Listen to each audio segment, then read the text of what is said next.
Welcome back to another episode of the Briefcase of the Barn, episode 22, a series of the Furiously Curious show with me and Gary, where we talk about everything and anything in between while my dog gets in the picture here. Arden, down. Come over here. How you doing, Gary? Ooh, wound up pretty tight. That was okay. That's pretty normal. Just because you have lots going on, you have to move the recording time? Yeah, I had another meeting that was scheduled. Tim does quite a bit of my scheduling, so it was just kind of the way everybody else, the meeting worked right during the middle of our schedule. And we do try to keep the same schedule every week because it's good for both of us. You would probably do better in the morning first thing, and I would do better at 9 o'clock at night. So we split it right in the middle. We could do it. If we did it every week at night, it would work. At the same time. I have to do the same time, which is pretty hard to do. Yeah. Because I can't think of a night that would be pretty safe where you could book it and it would work on a regular basis. I really like it with the coaching people I coach. If we do almost at the same time every week, because you just get into that rhythm. You just kind of like know on Thursdays, and you're meeting this person. Actually, a good sales lesson on that too. When I worked at Jake's Construction, I did a lot of the purchasing, and so. Lots of sales guys would come in and try to sell things. And there was one guy from Greg's Distributors, and he'd come in on Tuesdays at 1 o'clock. Every single time. And the other sales guys would come, and I could see him pull in, and I would like leave because I didn't want to deal with it. I had other things to do. But this guy trained me by like 12:30 on Tuesdays. I had my order ready. And taught the lesson in consistency there. So that's why the podcast is the same time every week too. Okay. I have very little consistency in my life. Consistently nuts. Yeah, that's about it. How was your week? It was, last week was not as good. Okay. And this week's all been a lot better. So. Okay. Yeah. Busy talking to a lot of people? Yeah. Okay. I recorded with Matt Shantz yesterday. Okay. That was really fun. Really enjoyed that. So that'll come out next week. Saturday, so that'll be when this gets uploaded. It'll be this coming Saturday. Yeah, a couple days after. So he did that series on deconstructing your faith, and the ways that church has hurt some people, stuff like that. So he preached 7 sermons on that, and so we went through each one of those topics. Okay, and that was fun. You feel like you went pretty deep? Did you ask some tough questions, or? I don't know. What I consider as a tough question might not be what other people consider a tough question. So I think that's relative. Okay. But I asked what I was curious about. There were some things afterwards where I was like, oh crap, I wish I would have asked this or that. Okay. But you're always going to have that. So cool. Looking forward to hearing that. Yeah. Bunch of things today. You had a lot of stuff on the list. I kept adding stuff. Got a quote here. I thought about you when I put this down. The heaviest things in life aren't iron and gold, but unmade decisions. The reason you are stressed is that you have decisions to make and you are not making them. That's so true. Why did you think of me? Because you often tell me that you can't decide on shit. Yeah. Which is fascinating because you're in a lot of different business situations and you have to make a lot of decisions. Most people think I'm extremely decisive. Most people think I'm not that sensitive. They think I'm pretty emotionally tough, which is all not true. Yeah. Teddy bear. Total baby. Big baby. Just want to curl up in the fetal position sometimes. Oh yeah, you said that last week. You said you had 2 nights where you were curled up in a fetal position. You want to talk about that? Or should we get to the quote first? Let's go to the quote first. I mean, we're kind of talking about the quote, but I think this is interesting because what it also reminded me of is that Bible verse that says you can't serve God and money, or you'll love one or hate the other. And when you're in that spot where you're trying to follow Jesus, but you're also not really wanting to give up on the other things, you're always miserable, and it can get really heavy. And so that kind of quote lines up the same way. It's right at the top of the... Okay. I'll read it again. The heaviest things in life aren't iron and gold, but unmade decisions. The reason you are stressed is that you have decisions to make, and you're not making them. Okay. There's a lot of stuff on this notes. I did not read any of this stuff, so that's fine. Once again, I'm not prepared. But the reason stress decisions to make, yeah. I mean, I look at it even in relation to people. I used to be part of, I don't know if I've said this on here before, but I used to bank at Farm Credit when I first started farming. And I was part of a young farmers panel that met with the CEO of Farm Credit. And I had very little experience in it's the typical entrepreneur that doesn't have an MBA. I was very much didn't know how to deal with people. Often have failed miserably with friends and how I've treated people and not communicating well. Like those are all weaknesses of mine. And at that time, it was just kind of like one of the things he said was that stuck out to me. It was like hire slowly, fire quickly. And if you even thought, his exact words were, if you've even thought that you should let someone go in your company, you probably should have let them go. It's highly and I think that, and the other thing is that people think getting let go is the worst thing ever. And that's just, it's like every other hard thing that happens in life. Often it's a blessing, and it leads to something greater, and it leads to your character development. So it's funny how we just assume that something negative is a bad thing. That's not true. Just like sometimes good things are not good. They are not great, right? Like I think that's the dichotomy people probably just don't realize enough, where we just need to be learning from whatever's happening, good or bad. And there's always something to learn, even in a bad thing, right? So, or a challenging thing, I should say. I shouldn't say bad thing, but it reminds me of I would say I struggle with people pleasing, people pleasing tendencies, and something I've been working on. And that's also a lot of not making decisions, right? So you want to keep people happy and stuff like that. So you're not. I won't text people back. I'm like, I know I can't give them the answer they want. I just avoid it. Okay. Simple avoidance. That's why you were avoiding me last week. Yeah. Didn't I? It's like, couldn't tell you what you wanted to hear. We refused to.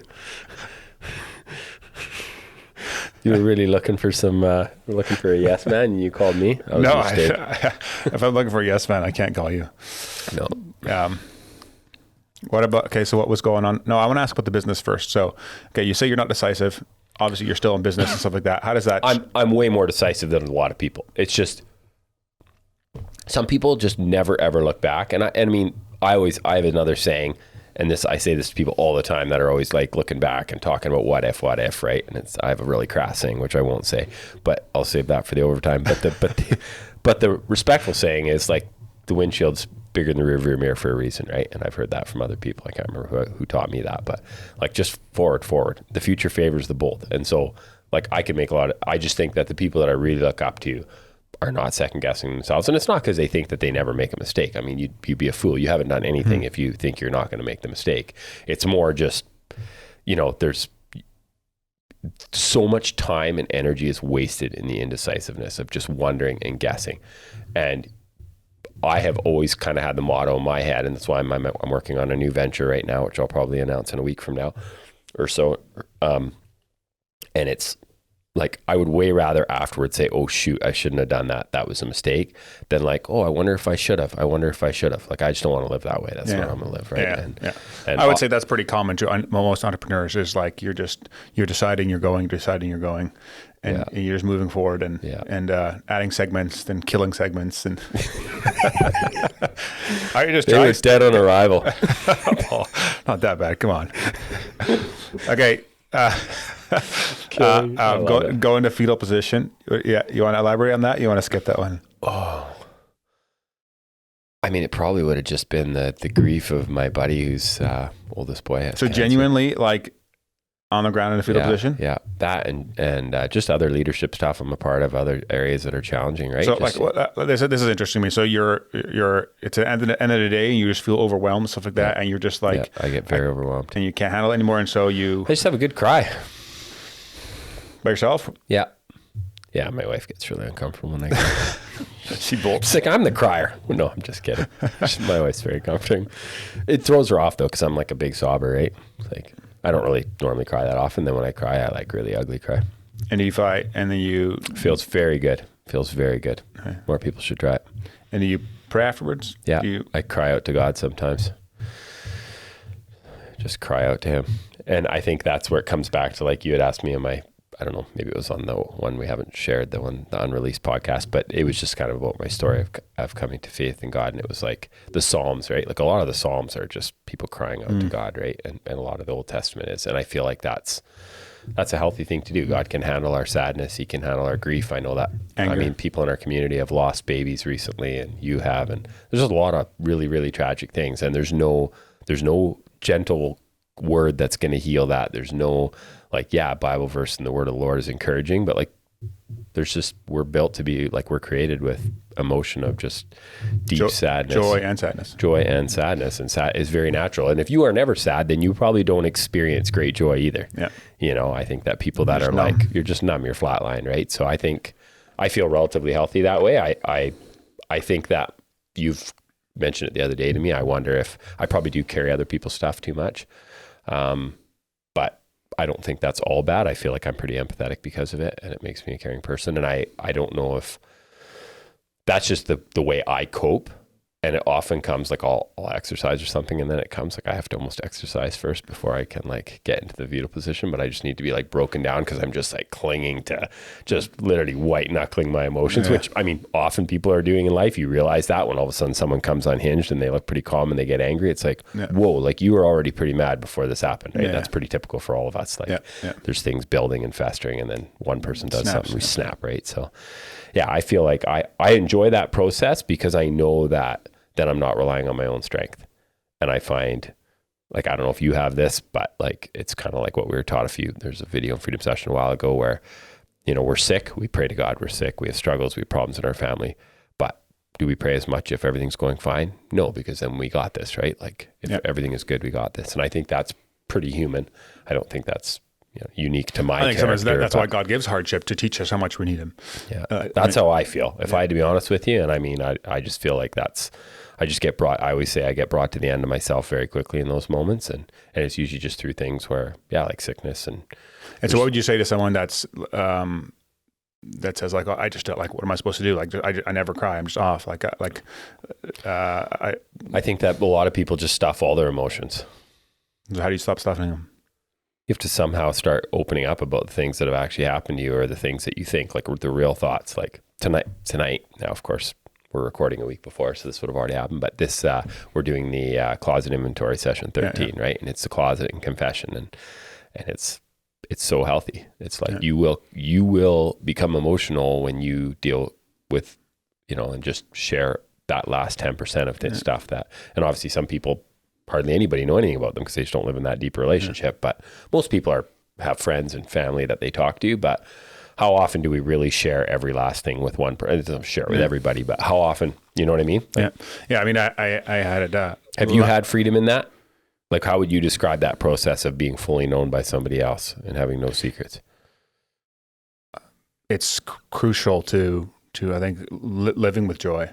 I mean, as soon as you start having some secrets of any kind, that's when you start dying. I can't. I start shutting down. Everything starts going sideways. I feel like I almost have an allergic reaction to it now because I was hiding for so many years and stuff like that, and it caused so many problems. But keeping parts of your life a separate hidden thing. Yeah. But what I realized last week was that I was being really open about the past, but then I wasn't necessarily being that open about how I was feeling like in the moment or like in the last week with Nicole or and stuff like that. Not that I wasn't even that conscious about it. It was just more subconscious, where I was just super overwhelmed and there was some stuff I was dealing with, and I was just holding it in. I was just like, just be stronger and stuff like that, rather than just saying like, I'm just having a super hard day and I feel overwhelmed. And I feel like when I share that with someone, or especially with Nicole, that I'm like putting pressure on her or like overwhelming her or whatever.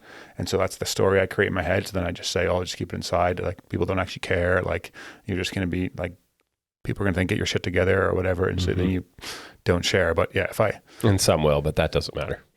The people that really care about you appreciate the honesty, right? That's right. Yeah. And value that despite the struggle. But when you consistently are doing that, that's why I think the Bible is so clear about confess your sins one to another. Another saying you posted a while ago on your feed was that men fall in, I don't forget who said it, but men fall in private long before they fall in public. Yeah. And I think that's kind of ties into that where, and I think men and women get it, where they get imposter syndrome. Like, I hear that a lot in ministry, and it's like, I think we can have that just in our Christian walk or just in general, where we're thinking things all the time, and if they're awful things, and we're doing awful things behind closed doors or just in private that basically nobody knows about, and then the rest of our life looks a different way, and then you're completely useless. Yes. You know, because you're just like, even the thinking part, like just thinking, if you're thinking crazy things, like tell someone that you're thinking that crazy thing. Yeah.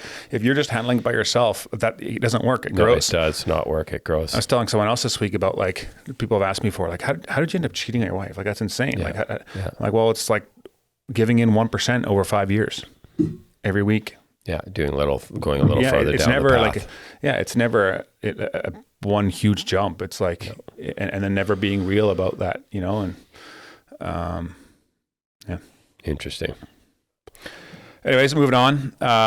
Show sponsor is the Salvation Army. So last week, Trevor and I went to Canadian Tire from 6 to 8, and we stood at the exit there with our little Salvation Army giving thing. And so I used to, interesting as I was doing that, I thought to myself, 5 years ago, even less than that, I would never be caught doing that. I would be way too embarrassed doing that for some reason. What's embarrassing or would have been embarrassing about it to you? Yeah, I was talking to Trevor about it and I couldn't really come to a conclusion on it. I think maybe I looked down on the Salvation Army, I think for a long time. I was like a bad church. Okay. Just growing up, I always kind of thought that. Maybe I thought because they were just only helping people and they had no theology or whatever. I don't know why I came to that conclusion. So have you ever been to the Salvation Army Church? No. Or done some homework? No. Okay, those are all preconceived ideas that were false. Exactly. Yeah. Okay. Yeah. But anyway, so Trevor asked me to do that and learning about it, like how much money they bring in. So they bring in like, I think $250,000 here in the Valley, and that all goes to like meals and actually like genuinely helps people.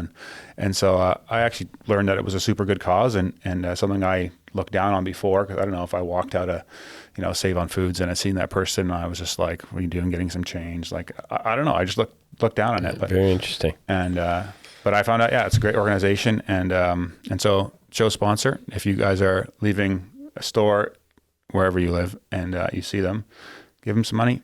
It goes to a good cause. They have the tap option. I think this year is the first time. Tap it's wild. No, I think last year too. You don't even need the cash. You can just put it on credit. They had 20, 10, and 5. So like I was telling people, I said the 20 one works the best and the 5 one barely works. You have to tap it a couple of times. Works a little better that way. Okay, you're selling pretty hard there. That was funny too. You make eye contact with people as they're walking out, much higher chance they're gonna give. But if me and Trevor were talking to each other, they just blew right past you. Blew right past, yeah. So okay. Did you start any awkward conversations with people? Most awkward I got was the one guy that was getting the buggy carts everywhere. We said Merry Christmas to him like 20 times. Okay, so you didn't put anybody on the spot, and no, like Gary, I would have said, "Hey, you look pretty wealthy," or I would have known someone who was wealthy and just really read him a sermon. No, none of that. No, what I thought was interesting was it was more the people that looked poor that were giving. Okay, actually, yeah. Okay, of course, outward appearances mean nothing. They could the rich one had their hands full, right, with all the stuff. No. Big carts, full of stuff. Maybe they just have big families. Okay. My mother-in-law counts all the money for the Salvation Army. Oh, okay. For the kettles, yeah. I used to count all the money with my dad. She gets paid just by taking a tenth. So my dad always get paid by at the walking out of church. They're the boxes, yeah, and that's where people would put cash in. Mm-hmm. And so on Mondays, the dad would have a big bag of cash, and all loonies and toonies and some bills. And do they still get paid that way? I think I think after COVID it changed. Okay. I think people still can. I'm not sure, but okay. And that's how he always got paid. Interesting way. It was fun when the elders and deacons walked out. They walked out before everyone else, so you could hear if they were giving loonies and toonies or a bill. Because you could hear the clunks. So I was like, that guy liked this sermon, that guy didn't like this sermon. I would make stories in my head. It was the kid, right? Most things in your head. Have fun. Yeah. Interesting way to get paid, eh? Just based on people's generosity that week or whether people gave. Talk about living by faith. That's crazy. Well, I mean, if you're every week, I'm assuming you got the same. I never knew how much you made, but it would really vary. I don't think it varied that much. You have almost the same people going to church every single week. Most people will give the same thing. It's got like a habit. Okay.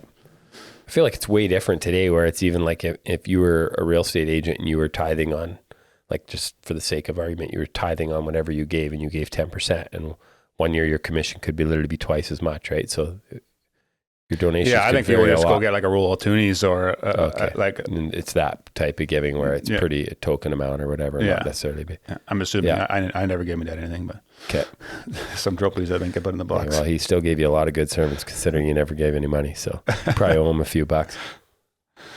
Okay, I want to talk about something else. Kash Patel just got nominated a couple of weeks ago by Trump. FBI guy. Yeah, to be the FBI director. Okay. And so I didn't know anything about this guy. And so I was on the news sites and stuff like that. I was reading about him and pretty negative. Very controversial. Yeah, that's what everyone was saying. So I heard that he went on the Sean Ryan podcast and got interviewed. So I went and listened to it. And this guy was quite high up in the intelligence scene of the government before. And I could not believe the amount of corruption that was happening in the government. on like a high level. And so he talks about this on this podcast with Sean Ryan. And it really opened my eyes to like how corrupt the media really is and how much I'm still influenced by what mainstream media says. So like if I look at CBC News or CTV or Fox News or CNN, a lot of that stuff is completely false. So I just wanted to encourage people to go and listen to that podcast. So the Sean Ryan show. You're gonna put a link in the I'll put a link in the description, and it's he interviews Kash Patel. Anyway, so is he for sure telling the truth, Kash Patel? I mean, you have to take everything with a grain of salt, but from all the things he talks about are public records released by the government, and certain things that were like intentionally withheld for years, and like high level corruption at the highest levels. Yeah. So anyway, a couple of years ago, I went and did a coaching course in Toronto, and there was a lady there that worked in the for one of the 3 companies that does background checks for the U.S. government. So there's like, it's all privatized. Yeah. And she was very high up in one of those companies. And when I got to that course, she had heard that I met Trump, and she didn't barely even want to talk to me because of that. And at the end of the week, she was just like, "Oh, you're actually a pretty nice guy." And interesting in the U.S. And I mean, brings fear to like socialists and Canadians that are leaning in one political direction, but like everything's privatized in the U.S. And now there's huge issues with that. Yeah. There's huge benefits on the other side. Like we wouldn't have a postal strike that we're having right now. Yeah. On week 6. On week 6. It's a total disaster. It's the epitome of cutting off your nose to spite your face, like or whatever. It's just a total disaster. Like they're slitting their own throat. It's really sad, actually. I'm a very, very slow adapter to change. Like I like when I have something and it's kind of working, I just keep chugging away at it, right? I don't adapt as quickly as I should. Yeah. And in our business, we are like mail checks. My bookkeeper that I have had for a long time still is our bookkeeper. She just likes doing the check thing. Well, we are now finally on week 6, right? Because we've been like driving checks around, delivering checks to people, collecting them ourselves. People have been very good to us. We're finally adapting. We're like, okay, let's get out the EFT info. Let's get the wiring info. Let's start doing transfers. Like, like I'm just one person out of 40 million, and I probably mail out, let's say, $200 worth of postage a month. Yeah, which is not a lot, but I mean, you multiply that. Well, I can tell you, if you multiply it by 35 million, it's probably about 7 billion, right? So I mean, it's significant. It's significant. You don't want people like me not using the system. So I find it fascinating. But where I was going with that is, like, even in the US, I own a stock called Geo Group, and they like run private prisons. And when Trump got elected, I don't watch stock portfolio that closely. The other day, I just happened to be in one of the things looking at it. Okay, it's up like 56% since the beginning of November because he's putting everybody in prison allegedly. Gun companies stocks go down when Trump gets elected. Why is that? Because they're not worried about it. There's no fear to buy the guns. Yeah. No FOMO. But anyway, so going back to this lady at the course with, I centered this podcast because I wanted to get someone. All the people I know in the U.S. are very pro-Trump, and so I knew that she was very. You just sent her this podcast. Yeah, last week. Yeah, and so she listened to it for an hour, and she's like, "Is this actually true? Like, is it worth like?" Do I keep listening to it? If this is actually true, that means that Republican presidents were also in on this corruption and stuff like that. Mm-hmm. I'm like, yeah, that's what he says. He talks about all that. So anyway, she listened to the thing and she didn't say anything about it. But a couple of days later, she said she got a text. She sent me the screenshot that said her name, and then Kash Patel's loyalty is only to Trump. He's too focused on scoring political points to solve critical CO issues like the opioid crisis. Tell Senator and the senator's name, and then a link. And so she got this text out of the blue, and she goes, "Our phones are always tracking. This is beyond creepy." So it was tracked that I had sent her this podcast, and then she automatically gets sent this text a couple of days later that says like, "Hey," terrifying. And that's happening everywhere. It is happening. And so go listen to that podcast. It's super interesting and super insightful, and that's happening in Canada too. And in Canada, there's way less. I mean, you talk about the National Post being somewhat like good at reporting, but if your parents, I mean, it's anybody that was left leaning would say it was a right leaning rag, right? That's the problem. Like, I don't know. Well, it's super pro-Israel. It's when you're using like I love the podcast. You mean or the National Post? Oh, National Post. Okay, sorry.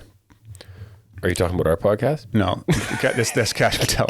No, I don't know what Kash stuff. But also like if you have parents, that only listen to CBC News or like mainstream media, stuff like that. They're in deep trouble. Yeah, send them this podcast and stuff like that. Like trouble.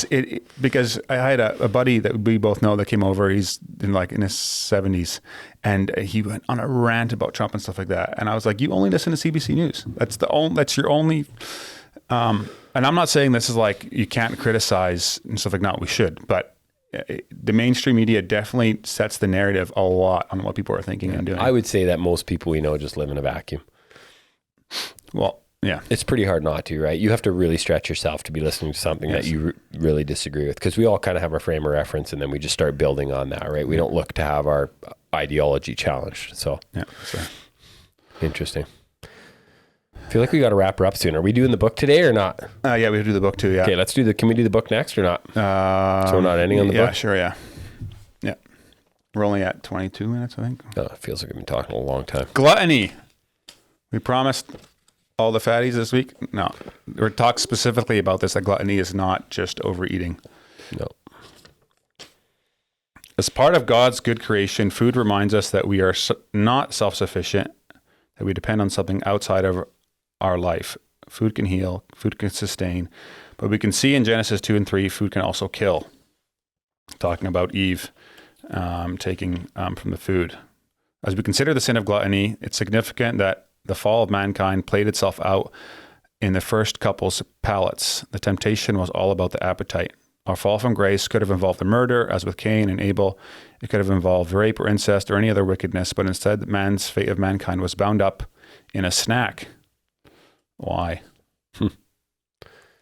Can I read the crux Yes. of the gluttony? Like what I think is the crux of the issue.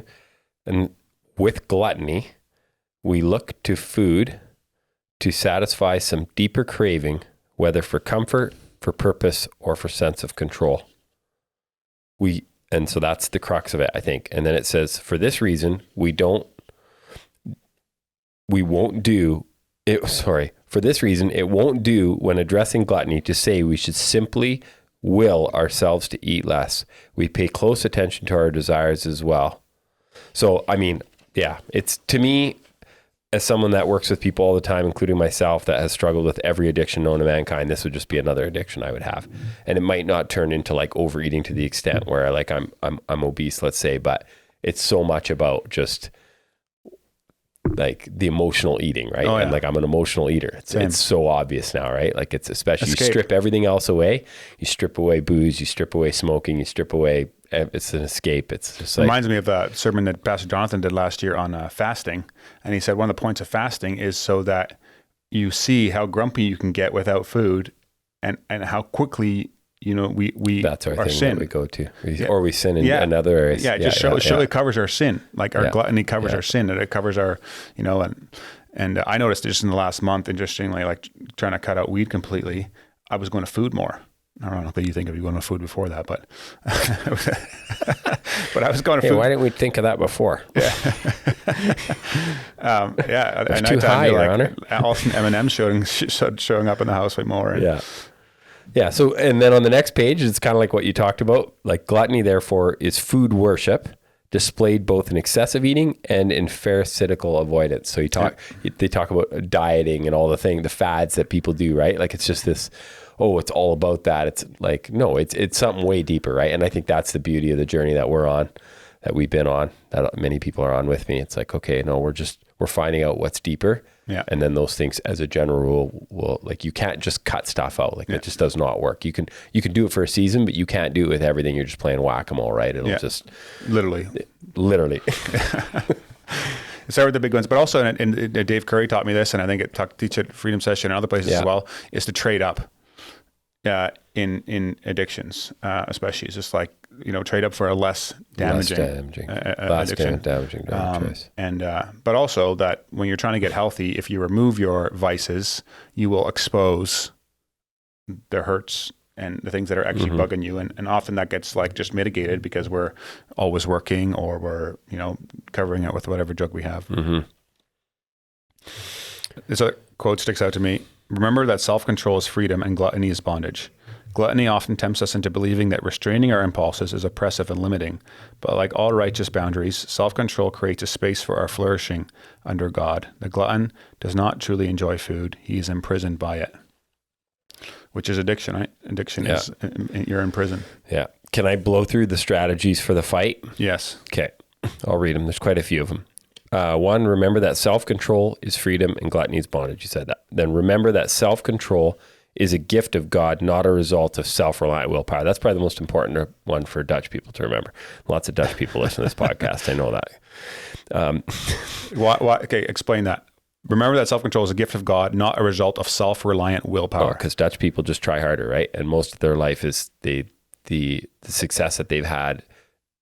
I mean, they'll say it's a gift from God, but it's like hard work. Hard work is like, it's the whole, it's totally the mindset of Dutch people. I'm stereotyping so bad, but it's just, I'm saying the culture that I'm immersed in. I'm not saying Dutch people in general. I'm saying the culture that I'm in. It's just like try harder, work harder, and you can conquer. And it's like, no, like surrender. Just give up, right? And then 3, remember that Christ has atoned for our gluttony and given us a spirit of self-control, which we would need to do when we fall short, which we often will. And 4, I thought was interesting, glut yourself on Jesus. Jesus is the true bread that has come down from heaven.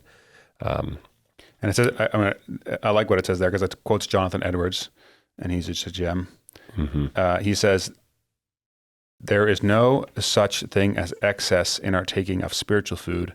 There is no such virtue as temperance in spiritual feasting. Interesting. Yeah. And then view the Lord's table as a training ground for self-control. Set aside time for occasional fasting. Set aside time for occasional feasting. And give thanks before your meal. And then memorize scripture. And then stay active is the last one, which I think they all tie in really well together, right? I think, and that's what I love about this book. I was talking to someone the other day I ran into randomly that bought it and was reading along. And yeah, it was just like, man, there's so many good truths and so many practical things that if you're reading this and you're trying to do the right things that you could get out of this book. So I'm going to stay active one. Idleness is a petri dish for gluttony. How often do we simply eat because we're bored? We have nothing better to do. Physical activity, on the other hand, can regulate our cravings and even increase our enjoyment for food. Yeah. I find that if I exercise, and I'm a nighttime exerciser, if I exercise at night, I'm less likely to gorge at night than if I absolutely did nothing, sat around, was in a meeting all night, and then I want to eat. Like, it's fascinating. You would think like you'd be hungry after burning feeds off whack calories. So anyways, great chapter. One chapter left. Last next week, yeah. Okay, I want to talk about our listeners. They're good people. They're good people. The more I'm fascinated to when I hear of people who listen. It's also terrifying. I prefer not to think about it. Okay. So I think we have 2 groups of people that listen. Okay. We have the random listeners that, they don't actually want to anybody know that they're listening to us. If someone hops in the vehicle, they'll quickly turn it down. That's all my close friends. They all tell me to my face that they don't listen. My closest friends do not listen. So they're the random listeners, and they're spotty and stuff like that. They're listening to an occasional episode here and there. But then we have the diehards. Yeah. Trevor's a diehard. He told me I was at the top of his list, the Spotify rap thing. And so you guys listen every week, listen on Wednesday right away. And so that's cool. I like it. Nice. But you're obviously a fan of the show. And so I wanted to ask for your help. Okay. Sorry. I was going to do an aside. We have the dog and heat realtor too. The guy that's very active. Yes. Hustler. He's faithful listener too. So anyways, the weekly listeners. I'm totally rabbit trailing now. That's fine. But he could have his logo now, I feel like, could be a dog, right, with his face, and then him just giving her, right? That's not bad marketing. It would be different than every other realtor, which has them smiling, looking pretty at some headshot. Yeah, just change her up. I'll work for you. Yeah. I could say a few other corny sayings, but anyways, if you're a weekly listener and you're really enjoying the show, you could massively help by just sharing it on social media. After the podcast comes out, put it on your story, share it in your family WhatsApp, subscribe to the show on YouTube, leave a comment, any of that stuff.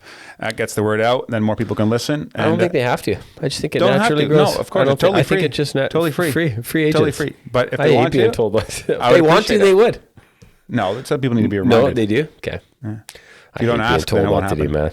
You hate being told what to do too, don't you? Yeah. I like being asked. Okay. That was a nice ask. That was nice. I'll give you that. Anything else you want to add to that? Or sign up for overtime. I know that's no, not. they won't. I have this conversation every week. People talk about it. It's one of my funniest things. Yeah. Skip the Pride chapter and don't subscribe. No, just don't. You don't have to.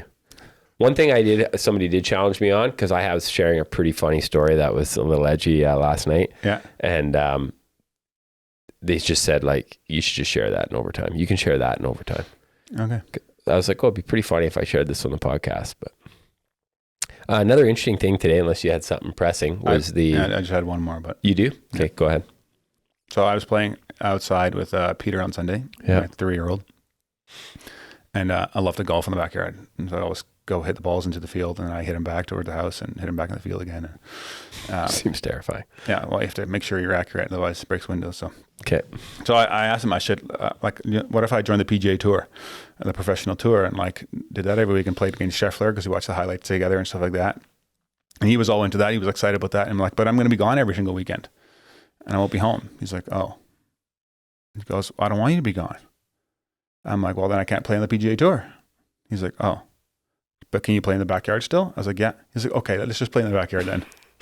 The child's perspective. Yeah. It's beautiful. And I thought it was awesome because I'd like, of course, that would be a dream for a lot of people, or to be super successful in whatever area and stuff like that. Area. But then usually there's a huge sacrifice to there always is. Family always is. Often and something else. And then like from a kid's perspective, no, they just want to spend time with dad. And that was more, but he doesn't care about the money or the fame or stuff like that. He just wants that, and I thought it was just a super good lesson for me. I wonder if an older kid would say the same thing. You wonder if you did that study with a 10 or a 12 or a 13-year-old or 14-year-old, if they'd say the same thing. I think it depends on how much time they've been spent with their parents, dad, up until that point. Okay. Because I think you can shut a kid off by that time. Like I think after 12, I think if you haven't connected with your kid, they wouldn't care if you're on the PGA. No difference. No, you're going to be gone. You're gone every all the time. Okay, interesting. You're just off to it, right? It doesn't make a difference to you anymore. Interesting. Your belief has already settled that it doesn't matter. Okay. You had one more thing before we went overtime? Yeah, we put the dog to sleep, so listeners are probably there too. Well, we had interest rate Bank Canada announcement this week, so we have our monthly cheering of all realtors that the economy is heading into the toilet. Down all my stories, all my realtor friends are posting on their stories. Just pumped because the interest rates are going down, right? And that just means the economy is in deep trouble, and it's for sure in deep trouble. My brother-in-law Dawson said they should just let the economy fail, and he's not wrong. Lowering interest rates essentially is going to push inflation up again. I don't know about if it'll it will on hard assets for sure. Like, I mean, they say that they would say, we're protecting the economy, but they're protecting people's wealth, right? And like, poor people don't benefit from low interest rates. Nope. Right? Rich people do. People that have lots of assets, lots of debt, lots of, so I find it interesting. I have always said that we need to just go through a really hard season. Do you think this decision by the Bank of Canada is at all politically motivated? It's for sure politically motivated, but are they supposed to be neutral? They are, but I mean, it's very connected. Like, it's very connected. I mean, and it's embarrassing. One thing, and this is just, it drives me bonkers, and all levels of government, but like the fact that our finance minister in Canada is like literally yesterday was posting and bragging about how we're cutting interest rates the fastest. It shows you how out of touch with economics and finance she is. It's embarrassing that she is the finance minister. I mean, the fact that we are having half, like they're considered jumbo rate cuts, means that our economy is in horrible shape. And the factor is that even if you look at our municipal people that pay taxes in the city, like those, it's going up at a very steep rate, right? And we're getting taxed to death. So I don't know. I find it interesting. I find it interesting that we have crown corporations with 55,000 employees that are striking when we're in this environment where most people are like struggling just to get by. I think Canada is in such bad shape. I mean, even compared to all the G7 countries.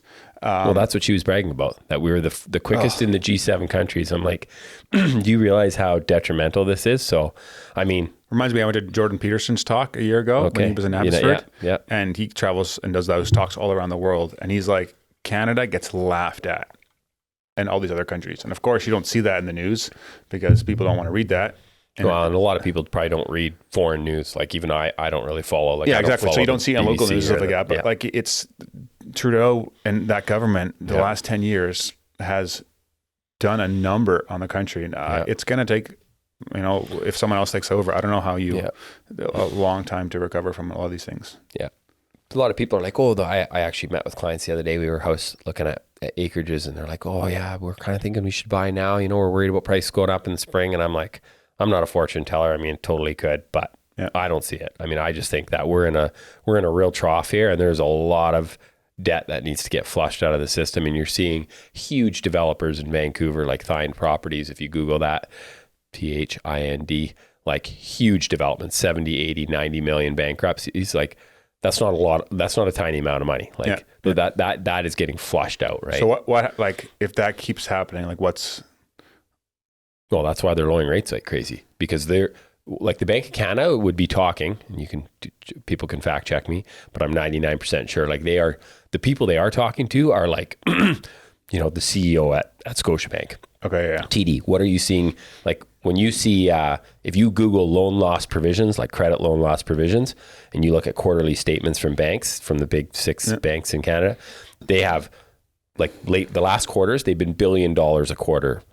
And that's basically the amount of money they have set aside. A loan loss provision is like money set aside for people that can't pay their mortgage and they're going into foreclosure. So you're seeing that building.